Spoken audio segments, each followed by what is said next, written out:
நினைச்ச காரியம் நடக்காமல்,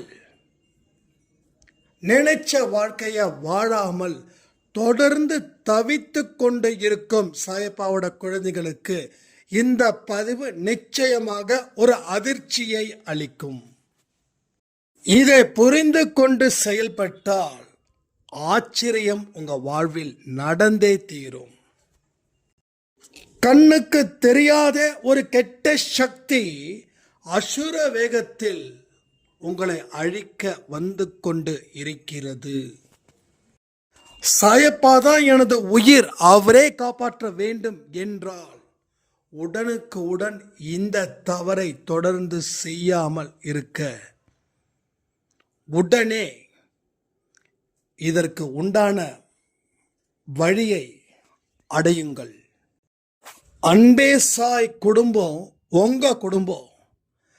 இது ஏன் அவரை இந்த குடும்பத்துக்குள்ள சேர்த்தாருன்னா, என்னைக்கு இந்த குடும்பத்தில் நீங்க இணைஞ்சீங்களோ அன்னைக்கே புதிய கர்மா எழுதப்பட்டது. இந்த குடும்பத்தை விட்டு விலகும் போது பழைய கர்மா எவ்வளவு உங்களை தாக்கும் அப்படின்றதையும் ஆதாரபூர்வமாக இதில் சொல்லப்பட்டுள்ளது. இதற்கு அப்புறம் அவரவர்களுடைய விருப்பம்.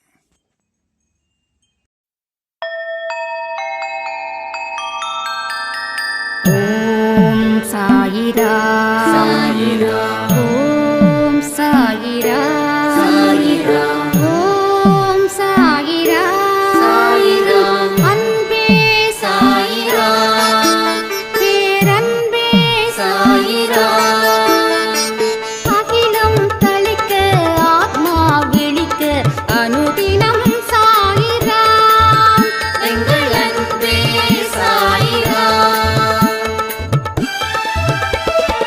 ஒன்றே இறைவன், ஒன்றே பூமிக்கென்றும் சாயிரா, சரணம் சாயிரா, நன்றே செய்து வாழ்வோம், நாம் ஒன்றே செய்து வாழ்வோம், அன்பே சாயிரா.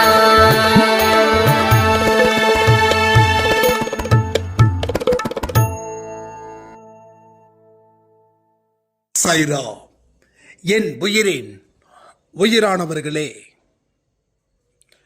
நடக்கக்கூடிய ஒரு விஷயத்தையும் சாயப்பா தனது கண்களால் பார்த்து கொண்டுதான் இருக்கிறாரு.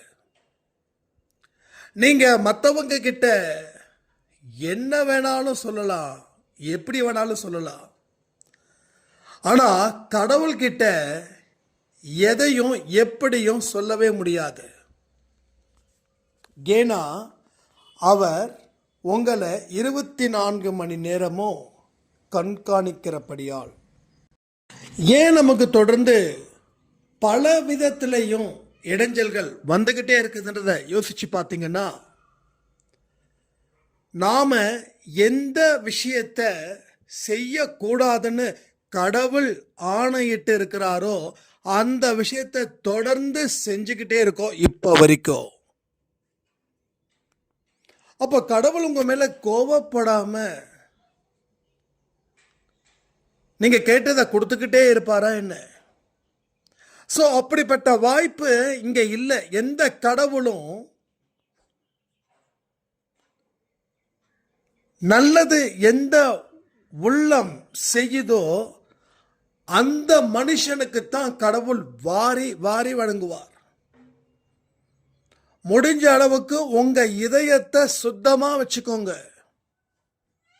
அதுல கொஞ்சம் கரை இருந்தாலும் நாம நினைச்ச வாழ்க்கை வாழ முடியாம போயிடும். இன்னைக்கு ஒவ்வொரு மனுஷனுடைய இதயம் எப்படி இருக்கு தெரியுமா? தீய எண்ணங்களால் சூழ்ந்து உள்ளது. அதனால அவ வாழ்க்கையில எந்த விதமான மங்களகரமான விஷயங்களோ இல்ல வெற்றியை தரக்கூடிய விஷயங்களோ இல்ல நிம்மதியையும் சந்தோஷத்தையும் தரக்கூடிய எந்த ஒரு விஷயமோ இந்த நிமிஷம் வரைக்கும் நடக்கல, நடக்கவும் நடக்காதுங்க.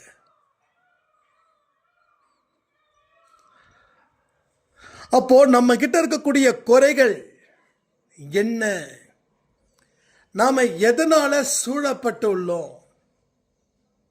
இதுல இருந்து வெளிவருவதற்கு உண்டான வழி.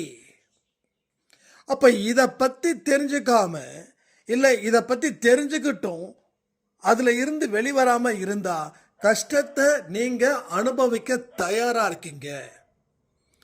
கஷ்டத்தை தடுக்க நீங்க தயாரா இல்லை. ஸோ எதை அனுமதிக்கிறீங்களோ அது உங்களை நோக்கி வரும். புயல் போல வரும், சுனாமி போல வரும். கடும் சேதத்தை அது ஏற்படுத்தியே தீரும். கடும் சேதத்தை ஏற்படுத்தும். 1-2 சேதம் இல்லை, அது உழுக்கு இருக்கே, திருப்பி வர முடியாத அளவுக்கு அது நிலைமையை ஏற்படுத்தும். நல்லா புரிஞ்சுக்கோங்க. எத்தனையோ வருஷத்துக்கு முன்னாடி சுனாமி வந்தது. அந்த சுனாமியால் பாதிக்கப்பட்டவர்கள் இங்கே யாராவது இருந்தீங்கன்னா உங்களுடைய அனுபவத்தை கொஞ்சம் ஷேர் பண்ணுங்க. நான் கேள்விப்பட்ட வரைக்கும் எங்கெங்கெல்லாம் சுனாமி அளவுக்கு அதிகமாக இருந்ததோ, அதாவது ஐ திங்க் கடலூர் சைடு இங்கெல்லாம், இப்போ வரைக்கும் அந்த இடத்துல எந்த விதமான டெவலப்மெண்ட்டும் இல்லாமல் ஒரு சுடுகாடு மாதிரி இருக்குது. இயற்கையை வச்சு மனுஷனை ஒப்பிட்டுக்கோங்க. இயற்கை வந்து கடவுளுக்கு சமம். ஸோ இயற்கையோட கோபம், கடவுளோட கோபம். எப்படி இன்னைக்கு அந்த இடத்துல அவ்வளவு ஒரு சந்தோஷமும் அவ்வளவு ஒரு சமாதானமும் அந்த இடத்துல ஒரு காலத்தில் இருந்துச்சு.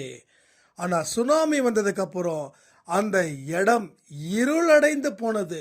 ஒரு மயான பூமி மாதிரி அந்த இடம் போச்சு. இயற்கையோட கோபம் அங்க தாக்குச்சு. அதே போல கடவுளுடைய கோபத்துக்கு ஆளாகாமல் இருக்க முடியுமா? ஒரு சின்ன தப்பு நான் ஏதாவது செஞ்சா கூட உடனே எனக்குள்ள ஒரு பயம். அந்த பயம் என் வாழ்க்கைய நல்லதை நோக்கி செல்லுது, நல்லதை நோக்கி செல்லுது. இன்னைக்கு திரு ராஜேஷ் சினிமா நடிகர் அவர்கள் இறந்து விட்டார். அவருடைய ஆன்மா சாந்தி அடைய கடவுளை நம்ம பிரார்த்திக்கலாம். ஏன்னா ரொம்ப ரொம்ப ரொம்ப எக்ஸலண்டான ஒரு பர்சன். அவரோட இன்டர்வியூஸ் வந்து நான் நிறைய பார்த்துருக்கேன். அவ்வளோ மணிமணியான வார்த்தைகள், அவ்வளவு அற்புதமான வார்த்தைகள்.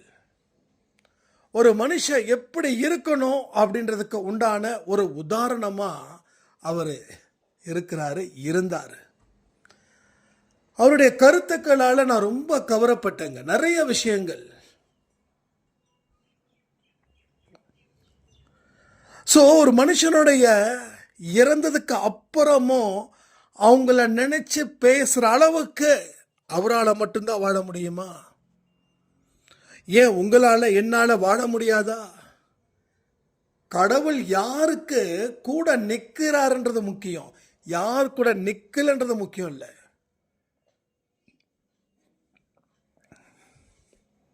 திரும்பவும் சொல்றேனே, நான் இவ்வளோ சின்ன தப்பு தான் செஞ்சிருக்கேன், எனக்கு நெருக்கடியா? அப்ப பெரிய பெரிய தப்புக்கள்லாம் செஞ்சுக்கிட்டு சந்தோஷமா இருக்காங்களே, அவங்களுக்கு நெருக்கடி இல்லையா?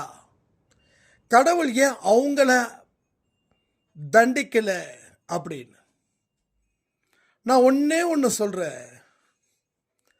நம்மளாம் 2வது மாடியில் இருக்கோம். கீழே விழுந்துட்டா கை கால அடிப்படும். அவங்களாம் 50-60 மாடியில் இருக்காங்க. கீழே விழுந்துட்டா இறந்து போயிடுவாங்க. அதனால் அவங்களுக்கு கொஞ்சம் கொஞ்சமாக துன்பத்தை கொடுத்து கொஞ்சம் கொஞ்சமாக கீழே இறக்கி இறக்கி இறக்கி அதுக்கப்புறமா அங்கே ஒரு விபரீத விளையாட்டு அவர்களுக்கு நடக்கும். ஸோ இங்கே தர்மம் அப்படின்றது ஒன்று தான், சட்டம் அப்படின்றது ஒன்று தான், நீதி அப்படின்றது ஒன்று தான். அப்போ சின்ன சின்ன தப்பு செஞ்ச நமக்கு தண்டனை கிடைக்குதுன்னா நாம் எவ்வளவு பெரிய அதிர்ஷ்டசாலி தெரியுமா? ஏன்னா தவறுகள் நிறுத்தப்படுகிறது. எதனால? கடவுள் கொடுக்கக்கூடிய தண்டனையால. கடவுள் தண்டனை கொடுக்கறதால தப்புகள் குறைச்சி பண்றோம். இன்னும் சில பேர் தப்பு செய்யறதுக்கே பயப்படுறாங்க. நேத்து ஒரு சாய்ராம் என்கிட்ட பேசின ஒரு வார்த்தை, அன்பே சாயில ஆடியோவை கேட்கும்போது வைத்த கலக்கும். சில நேரத்தில் இந்த ஆடியோ கேட்க வேண்டாம், மைண்டு ரொம்ப டிஸ்டர்ப்ட் ஆகும். ஏற்கனவே நம்ம ரொம்ப டிஸ்டர்ப்டாக இருக்கும். ஆனால் இதை கேட்கறதுக்கு கொஞ்சம் ஸ்ட்ராங்கான மைண்ட் இருக்கணும். திடீர்னு அவர் பேசுவார், திடீர்னு நம்மளை ஸ்ட்ரைட்டாக டார்கெட் பண்ணுற மாதிரி இருக்கும். அந்த டார்கெட் பண்ணும்போது நான் நிலை குலைஞ்சு போயிடுவேன். அதனால நிறைய பதிவை நான் கேட்காம விட்டேன். ஒரு நாள் எனக்கு கனவுல சாய்ப்பா வந்தாரு, உனக்குன்னு ஒரு குடும்பத்தை கொடுத்துருக்க, அந்த குடும்பத்தை விட்டு நீ வெளியில வந்துட்ட. நான் ஏன் கொடுத்த, எதுக்கு கொடுத்த, காரண காரியம் இல்லாம அந்த அன்பை சாய் குடும்பத்தை உனக்கு நான் கொடுத்துருப்பேனா? நீ பாட்டுக்கு வெளியில வந்திருக்க, திருப்பி போ அப்படின்னு. மறுபடியும் இவர் நல்ல மனதுடன், என்னடா சாய்ப்பா வேற கனவுல வந்துட்டாரு அப்படின்னு என்கிட்ட ஒரு மெசேஜ் வேற பண்ணியிருந்தாரா அவர் ரீசெண்டா. சாய்ராம், இது மாதிரி கொஞ்சம் பயமா இருக்கு, பதட்டமா இருக்குது, அதனால வெற்றி நிச்சயம் சாயின் சத்தியம் மட்டும்தான் நான் கேட்பேன் அப்படின்னு. ஆனா அந்த டைம்ல நம்ம வெற்றி நிச்சயம் சாயின் சத்தியத்தை டெம்பரவரா நிறுத்தி வச்சோம். அப்போ வேற வழி இல்லாம இதுதான் என்னோட வாய்ஸ்ல வருதுன்னு சொல்லி 12 மணி ஆடியோவையும் 8 மணி ஆடியோவையும் வேற வழி இல்லாம கடவுளுடைய நிர்பந்தத்தின் மூலமா நான் கேட்டேன். கேட்கும் போது மறுபடியும் அட்டாக்ஸ் எல்லாம் பயங்கரமாக தான் இருந்தது. நிலை குலைஞ்சுதான் போனேன். அதுக்கப்புறமா தீவிரமா முடிவு பண்ணேன், ஓகே இனிமே நாம இந்த பதிவில் என்ன சொல்லியிருக்காங்களோ அதை நம்ம செஞ்சிடுவோம், செஞ்சுட்டா நமக்கு என்ன பயம்னு சொல்லி செய்ய ஆரம்பிச்சிட்டேன். ஆனா இன்னைக்கு என்னோட வாழ்க்கையில நடந்த அற்புதம், நான் இவ்வளவு சீக்கிரம் எனக்கு அது நடக்கும்னு எதிர்பார்க்கவே இல்லை. நான் ஒரு யுஎஸ் கம்பெனிக்கு அப்ளிகேஷன் போட்டிருந்தேன், ரெஸ்யூம் அனுப்பியிருந்தேன். அவங்க 2-3 இன்டர்வியூஸ் எல்லாமே பண்ணாங்க, வெயிட்டிங் லிஸ்ட்டில் வச்சாங்க. அதுக்கப்புறம் சில என்கொயரிஸ் பண்ணும்போது ஆல்ரெடி போஸ்டிங் முடிஞ்சிடுச்சு, வேற ஏதாவது ட்ரை பண்ணு அப்படின்னு. நான் இந்த 2 வருஷம் இந்த யூஎஸ் கவர்மெண்ட் அந்த ஜாபுக்கு போகணுன்னு சொல்லி அமெரிக்கன் இங்கிலீஷ் அது இது எல்லாம் பயங்கர பிஸியாக கற்றுக்கிட்டேன். ஏகப்பட்ட எக்ஸ்பென்சஸ் வேற. திடீர்னு பார்த்தா புதன்கிழமை, அதாவது நேற்று, எனக்கு பிளேஸ்மெண்ட் ஆர்டர் வந்துச்சு. இந்த பிளேஸ்மெண்ட் ஆர்டரை 90 டேஸ்க்குள்ள நீங்கள் ஜாயின் பண்ணிக்கணும், அதுக்கு முன்னாடி உங்களை பார்க்கணும் அப்படின்னு என்கிட்ட கேட்டு அந்த ஆடியோவை முடிச்சிருந்தாரு. அப்போ என்ன நடக்குது, என்ன மாதிரி ஒரு விழிப்புணர்வு இங்க கொடுக்கறாங்க, கடவுள் யாரை எங்க சேர்த்திருக்காங்க, நீ யார் கூட இருக்கணும், உனக்கு நண்பன் இவன் இருக்கணும், எதிரி உனக்கு இவன் இருக்கணும், உனக்கு மனைவி இவர் இருக்கணும், கணவன் இவர் இருக்கணும், குழந்தைங்க இவர் இருக்கணும், மாமனார் மாமியார் நாத்தனார் பங்காளி எல்லாருமே இவங்க இவங்க இவங்க இவங்க இவங்க தான் முடிவு பண்ணிட்டாரு. பாருங்க, நாம எந்த சொந்தத்தையாவது உருவாக்குறோமா? அன்பே சாய் சொந்தம் இல்லாம சொல்றேன். ஸோ இது எதை வச்சு வருது அப்படின்னு பார்த்தா நம்ம கர்மாவின் பேஸ் ஸோ கர்மாக்களின் உதவியினால் மட்டுமே இந்த உறவுகள் அமையுது. அப்போ அன்பே சாய் குடும்ப உறவுகள் எப்படி அமையுதுன்னா, கடவுள் ஒரு புதிய கர்மாவை உருவாக்குறாரு. ஸோ ஏற்கனவே இருக்கக்கூடிய கர்மா செயல்கள் மூலமா உருவாக்கப்பட்டது. ஆனா கடவுள் ஒரு புதிய கர்மாவை உருவாக்குறாரு. அந்த புதிய கர்மாவை உருவாக்குறது கடவுளால் உருவாக்கப்படுகிறது. கடவுளால் உருவாக்கப்பட்ட அத்தனை விஷயங்களும் உங்கள் வாழ்க்கைக்கு நல்லதை மட்டும்தான் கொடுக்கும். அது ஆரம்பத்தில் துன்பத்தை தான் கொடுக்கும். ஸோ ஆரம்பத்தில் துன்பத்தை மட்டும்தான் கொடுக்கும். ஆனால் போக போக போக அது இன்பத்தை மட்டுமே கொடுக்கும். ரைட்? இப்போ அந்த சாய்ராம் சொன்ன மாதிரி ஆடியோ கேட்கும்போது ஒரு விதமான பயம். அப்போ அந்த பயத்தின் அடிப்படை என்னன்னு தெரியும் போது நாம் இதெல்லாம் செய்கிறதால தானே இவ்வளோ தூரம் பயப்படுறோம். அப்போ இதெல்லாம் செய்யாமல் இருக்கலாமே அப்படின்னு அந்த ஆடியோவை ஃபோக்கஸ் பண்ணும்போது நமக்கு பலவிதமான பாவங்கள் குறையுது. இங்கே இப்போ 1,00,000 ரூபாய் உங்களுக்கு ஒரு கடன் இருக்குதுன்னா, ஒரு 10,000 ரூபாய் 15,000 ரூபாய் சம்பாதிக்கிறவங்களுக்கு 1,00,000 ரூபாய் கடன். 70,000 80,000 சம்பாதிக்கிறவங்களுக்கு 1,00,000 ரூபாய் கடன் ஒரு பெரிய ஒரு பர்டன் கிடையாது. ஒரு 10 ரூபா 12 ரூபா சம்பாதிக்கிறவனுக்கு 1,00,000 ரூபாய் கடன் அது ரொம்ப கஷ்டம். அந்த 12 ரூபா 13 ரூபா சம்பாதிக்கிறது 3 வேளை சாப்பாட்டுக்கு போட்டுக்க துணிமணி பெட்ரோல் செலவு அதுக்கு இதுக்கே சரியாயிடும்.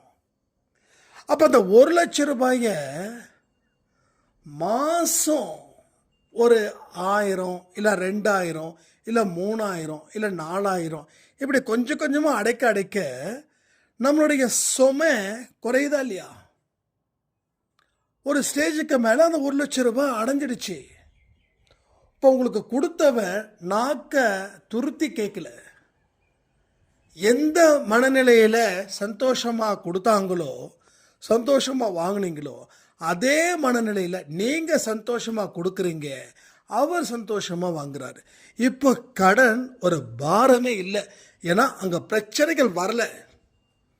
அப்போ கடன் தீர நம்ம மனசு குளிருது, நம்ம மனசில் ஹாப்பி, நம்ம மனசுக்குள்ளே ஒரு கான்ஃபிடென்ட், நம்ம மனசுக்குள்ளே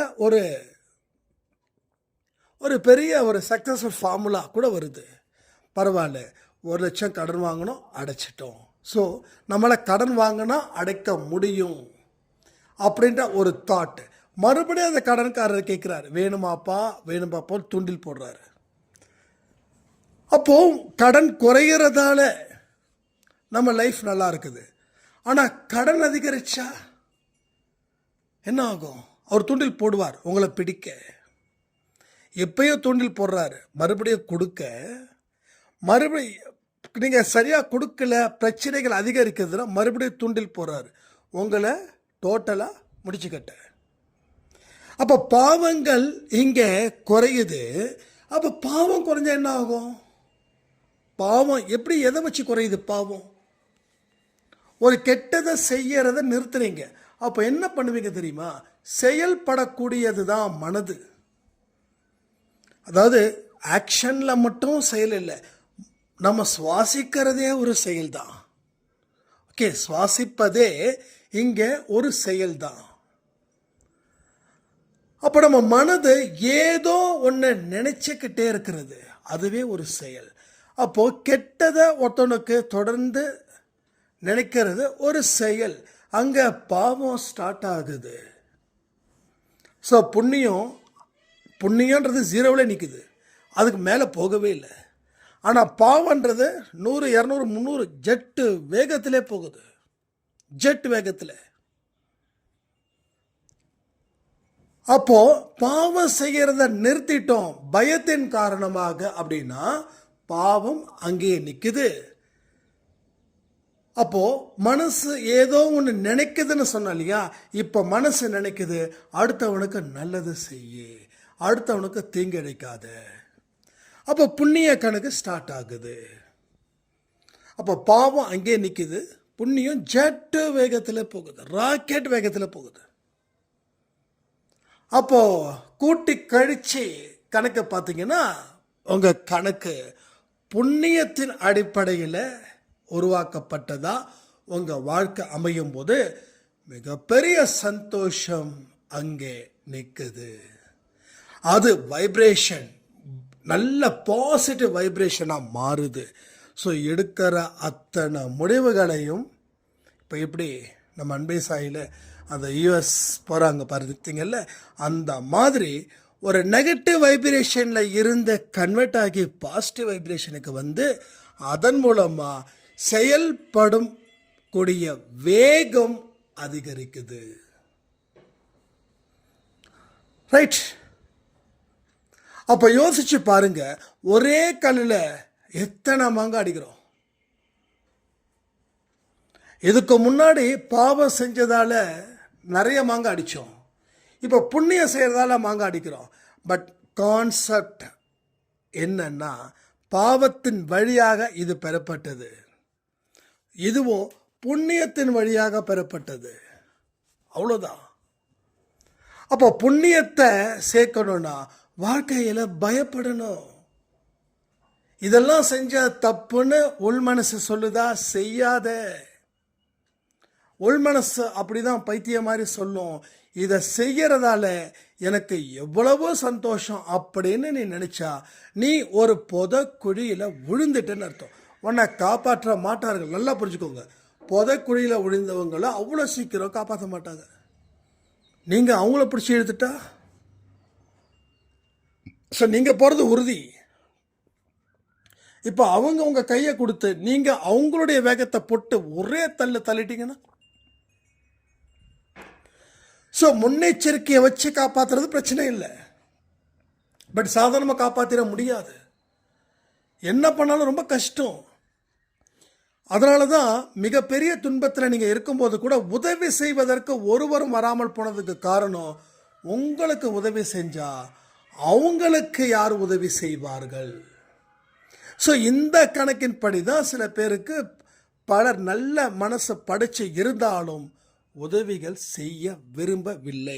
முதல்ல அடுத்தவங்க உதவி செய்கிற அளவுக்கு நம்ம வாழ்க்கையை ஏன் ரொம்ப கீழ்த்தரமாக கொண்டு போகணும்? ஸோ இதுக்கு தான் கடவுளுடைய வார்த்தைகளை கேளுங்கன்னு சொல்கிறோம். மனுஷங்களோட வார்த்தைகளை கேட்டால் நரகம். ஒருத்தர் இருக்கான், என்ன மச்சான் ரொம்ப ஃபீல் பண்ணுற?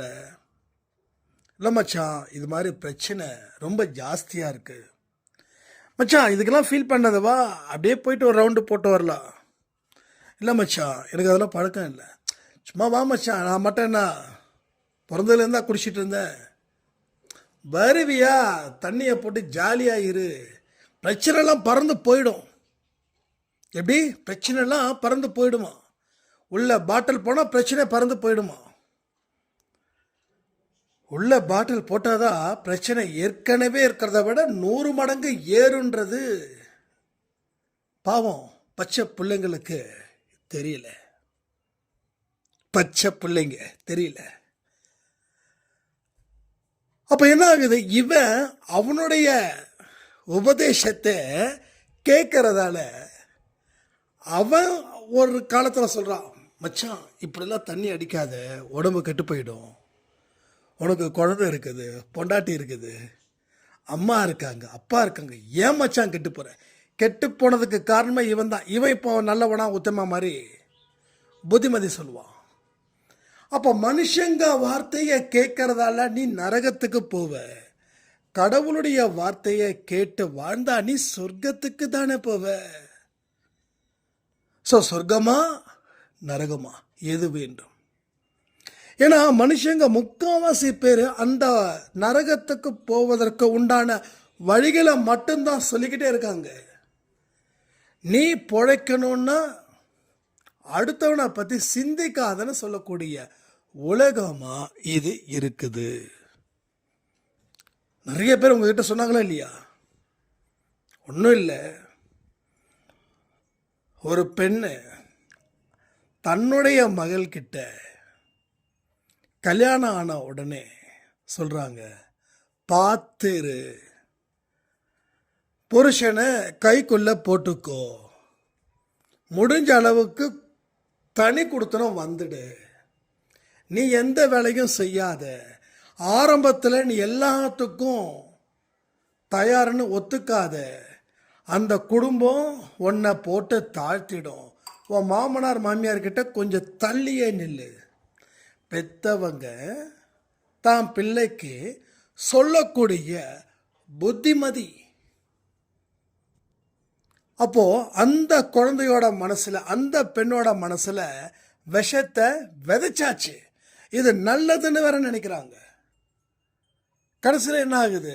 ஏடாகுலமா போகுது வாழ்க்கை. மாமியார் என்னம்மா சாப்பிட்டியான்னு ஒரு வார்த்தை கேட்டா கூட மருமக பொண்ணு சாப்பிட்டேன், நீ சாப்பிட்டியா, என்னை கேட்க வந்துட்ட. இது இந்த மாதிரி ஒரு பாவனை. ஸோ எங்க இன்னைக்கு நல்ல ஒரு புத்திமதி எந்த மனுஷன் நமக்கு சொல்லியிருக்கான்? ஸோ சீரியஸாக சொல்கிறேன், எனக்கு எந்த மனுஷனும் சொல்லலை. ஸோ உங்களுக்கும் யாரும் சொல்லியிருக்க மாட்டாங்கன்னு நான் நம்புகிறேன். ஏன் சொல்கிறேன் தெரியுமா? அப்படி அவங்க சொல்லியிருந்தாங்கன்னா யாருடைய வாழ்க்கையும் இந்த துன்ப நிலைக்கு வந்திருக்காது. யாரும் சொல்லலை. எல்லாரும் என்ன சொன்னாங்க? நீ வாழு, அடுத்தவனை அழிஞ்சா கூட பிரச்சனை இல்லைன்னு சொன்னாங்க. கோயிலுக்கு கூட நமக்கு கடவுள்கிட்ட இது வேணும் அதை வேணும் சொல்லி கேட்கறதுக்கு பதிலாக அவனுக்கு அது நடக்கக்கூடாது, இவனுக்கு இது நடந்துடக்கூடாது அப்படின்னு கேட்கக்கூடிய ஒரு பிரார்த்தனையாக போயிடுச்சு. ஸோ இந்த பிரார்த்தனைகள்லாம் கேட்டுட்டு கடவுள் என்ன பண்ணுறாரு? இயற்கையின் மூலமாக ஏதாவது ஒரு விஷயத்தை கொடுக்குறாரு. கடும் மழை இல்லைன்னா கடும் வறட்சி நடக்குதா இல்லையா? மும்பையில் 170 சென்டிமீட்டரா மழை கொட்டி தீர்க்குது. பயங்கர மழை. இப்படிதான் நடந்துட்டு இருக்குது இங்க. இயற்கை கடவுளுடைய ஒரு கடவுள் தான் இயற்கையே. ஸோ கடவுள் எந்தெந்த ரூபத்தில் மனுஷனுக்கு ஒரு துன்பத்தை கொடுக்கிறாருன்னு தெரிஞ்சும் இப்பயும் அந்த மனுஷன் அதை உணர மறுக்கிறான். இன்னைக்கு எந்த இடத்துலையும் நல்லது அப்படின்றது இல்லை. நல்லதுன்னு நாம் நினச்சிக்கிட்டு இருக்கிறது ரொம்ப ஷாக்கிங்காக இருக்குது. ஒரு விஷயத்தை நல்லதுன்னு நாம் நினைக்கிறோம். ஸோ பைபிள் ஒரு வார்த்தை, குருடனுக்கு குருடன் தான் வழிகாட்டுவான். ஸோ குருடருக்கு குருடர் தான் வழிகாட்டும். அப்படி குருடர் வழிகாட்டினா என்ன ஆகும்? ஒரு குருடருக்கு யார் வழிகாட்டணும்? அப்போ நாம் குருடர்னா அந்த மீனிங்கில் எடுத்துகிட்டு போக வேண்டியதில்லை. அதாவது ஒரு வாழ்க்கையில் என்ன பண்ணலான்னு சொல்லி ஒருத்தங்கிட்ட கேட்கும்போது அவன் நல்லவனா, அவன் வாழ்க்கையில் எப்படிப்பட்ட விஷயத்தை கொண்டு இருக்கிறான், இதெல்லாம் பார்த்து அவங்ககிட்ட வழி கேட்கணும். அவனே ஒரு மோசமானவன். என்ன சொல்லுவாங்க, எச்சக்கையில் கூட காக்காவை ஓட்ட தெரியாத ஒரு மகா கஞ்ச பிரபு கிட்ட போயிட்டு நீங்கள் எப்படி வாழணும்னா அவன் என்ன சொல்லுவான்? ஸோ இப்படி தான் இன்னைக்கு பலரோட வாழ்க்கை ஒரு மோசமான இடத்துல போயிட்டு இருக்குது. ஸோ மனசில் கடவுள் இல்லை. அதனால தான் கடவுளை வெளியில் தேடிக்கிட்டு இருக்கோம். கோயிலில் தான் கடவுள் இருக்காரு சொல்லி கூட்டம் போய் நிற்குது. ஒரு முக்கியமான ஸ்பெஷல் டே, பிரதோஷம் இல்லை அமாவாசை இல்லை, இது மாதிரி மிக மிக மிக மிக முக்கியமான தினத்தில் கோயிலில் போய் நிற்கிறோம். எங்க முக்கியமான நாளில் தான் கோயிலில் கடவுள் காட்சியளிப்பாரா? அப்போ உங்கள் மனசில் கடவுள் இல்லை, அதனால் கடவுளை வெளியில் தேடுறீங்க. நிறைய பேர் அன்பே சாயில கூட கோயிலுக்கு போயே ஆகணும், அப்போதான் எனக்கு நல்லது நடக்கும் அப்படின்னு தீவிரமாக இருக்காங்க. அப்போ உங்கள் மனசில் ஏன் கடவுள் நிற்கல? அப்போ கடவுள் இல்லைன்னு ஒத்துக்கிறீங்க. கடவுள் இல்லைன்னு ஒத்துக்கிறதால நல்ல நாள் எதுமா கோயிலுக்கு போகிறீங்க. ஒன்று சொல்லட்டுமா, இது வரைக்கும் இந்த நல்ல நாள் அப்படின்ற ஒரு நாளில் நான் எந்த கோயிலுக்கும் போகலை. ஏன்னா எல்லா கோயிலும் சினிமா படம் எப்படி ஹவுஸ்ஃபுல் ஆகுதோ அது மாதிரி. ஸோ ஒவ்வொரு மனுஷனுக்கும் கடவுள் அன்னைக்கு தான் காட்சியளிப்பார். அன்னைக்கு தான் அவர் குடும்பத்துக்கு நல்லது கொடுப்பாரு அப்படின்னு சொல்லி குடும்பம் குடும்பம் குடும்பம் குடும்பம் குடும்பமாக போகிறோம். ஆனால் அங்கே இருக்கிற கடவுள் உன் மனசில் இருக்கிறார்ன்ற ஒரு உணர்வு இருந்துருச்சுன்னா நீ கோயிலுக்கே போக வேண்டிய அவசியமே இல்லை. கோயிலுக்கு போக வேண்டிய அவசியமே இல்லை. அதையே மீறி நம்ம கோயிலுக்கு போகிறோம் அப்படின்னா அது கடவுளுக்கு நன்றி செலுத்துவதற்கும் இல்லை ஒரு மாற்றத்திற்காக வந்தா. ஆனால் எத்தனை பேர் நன்றி செலுத்தவும் ஒரு மாற்றத்துக்கும் போகிறாங்க சொல்லுங்க? எத்தனை பேர் போகிறாங்க? அப்போ உங்கள் மனசில் ஒரு பயம், அங்கே கடவுள் இல்லை. உங்கள் மனசில் ஒரு அவநம்பிக்கை, அங்கே கடவுள் இல்லை. உங்கள் மனசில் ஒரு விதமான பழிவாங்கும் குணம், அங்கே கடவுள் இல்லை. ஸோ கடவுள் எங்கெங்கெல்லாம் இல்லைன்னா இங்கெங்கெல்லாம் இல்லாமல் இருக்கார். மனசுன்றது ஒரு இடம், அந்த இடத்துல கடவுளை உட்கார வச்சாதான் கடவுள் நமக்கு கிருபை அளிப்பார், கடவுள் நமக்கு காட்சி அளிப்பார், கடவுள் நம்மளை ஆசீர்வதிப்பார். அது இல்லைன்னா எதுவுமே இல்லைங்க, எதுவுமே இல்லை. ஸோ சின்ன தப்பு தானே பண்ணிட்ட, கடவுள் மன்னிக்க கூடாதா? அப்போ தப்புன்னு தெரிஞ்சு நீ ஏன் பண்ணுற? தப்புன்னு தெரிஞ்சு ஏன் பண்ணுற? எனக்கு ஒரு ஒரு ஒரு சாயிரம் கேட்டிருந்தாங்க, சின்ன தப்பு தாங்க, இதுக்கெல்லாமா கடவுள் சும்மா விளையாடாதீங்க அப்படின்னாங்க. நான் திருப்பி ஒரு கேள்வி கேட்டேன், இப்போ வரைக்கும் அந்த சாயிரம் எனக்கு பதில் சொல்ல. தப்புன்னு தெரிஞ்சு ஏன் பண்ணுறோம்? சின்ன தப்பு தான், நான் இல்லைன்னா சொல்லலை. தப்புன்னு தெரிஞ்சும் ஏன் பண்ணுறோம்? அந்த தப்பால், அந்த தப்பு பண்ணுறதால நமக்கு சந்தோஷம் அடைகிறோம். அந்த சந்தோஷம் தான் விஷமாக போகுதுன்ற. பெரிய தப்பு பண்ணவங்க கூட பாவம் கம்மியாக இருக்குங்க.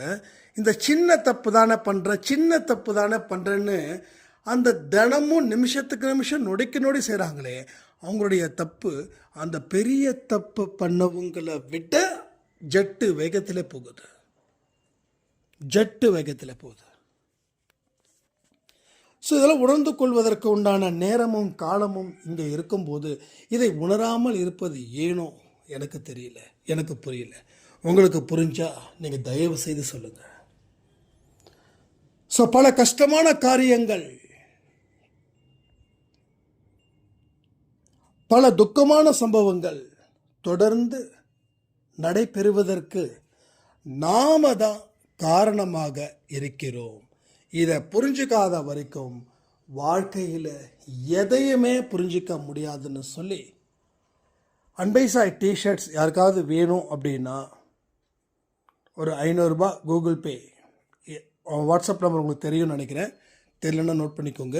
8122000332 அந்த நம்பருக்கு 500 ரூபாய் கூகுள் பே போட்டுட்டு அதை ஸ்க்ரீன்ஷாட் எடுத்து உங்களுடைய அட்ரஸ், என்ன சைஸ் வேணும், 2 ஃபோன் நம்பர், ஓகேங்களா? 2 ஃபோன் நம்பர். ஏன்னா ஒரு ஃபோன் நம்பர் சுவிட்ச் ஆஃபில் இருந்துச்சுன்னா இன்னொரு நம்பர், இல்லைனா ஒரே ஃபோன் நம்பர் இருந்தாலும் அது ஆன் பண்ணி வச்சுருங்க.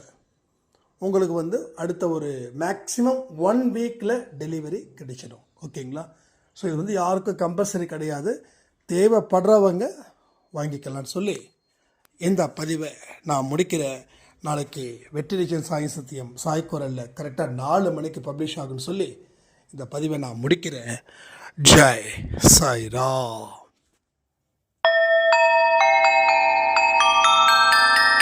ஓம் சாயிரா சாயிரா ஓம் சாயிரா சாயிரா ஓம் சாயிரா சாயிரா அன்பே சாயிரா